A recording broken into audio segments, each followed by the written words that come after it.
We've told you there is a nationwide bike shortage because of the pandemic. Well, there is no shortage of bike thieves, as Stephen Fabian reports. Sparks fly as this bicycle thief cuts off the lock with an electric saw. Off he goes. And this bum is stealing a bike left in the vestibule. Bike sales are surging in popularity during the pandemic. Good luck buying one if you can. And with it, so is thievery, up nearly 30% in New York City alone. And it was so beautiful. Jamie Kim says her $600 bike was stolen last month by this thief. Whether you have a really strong lock or not, your bike is still going to get stolen. And Edit Knight says she's had three bikes stolen.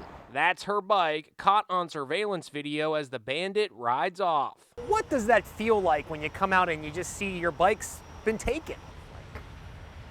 The gut punch. Punch in the gut. So what do you say to these bike thieves? I hate them. They're terrible people. So just how vulnerable are bicycles that are left out in the open, even when they're secured with a strong lock?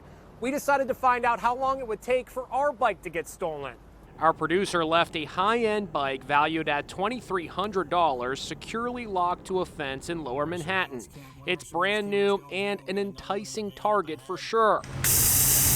Then investigative producer Charlie McElravy hid a GPS tracker inside the tire. We're gonna hide this actually in the bike's tire where no one would suspect to find it. There's our bait bike ready to go. It didn't take long, just 40 minutes, for this dude to appear. Watch as he cuts through our lock.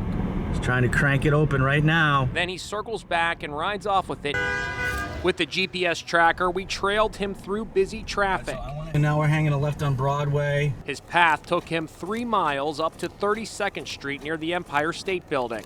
Now we've narrowed it down to this building. The tracking device tells us that our bike is somewhere on the inside. We know this because our GPS device keeps pinging its location right here, but we don't know what floor.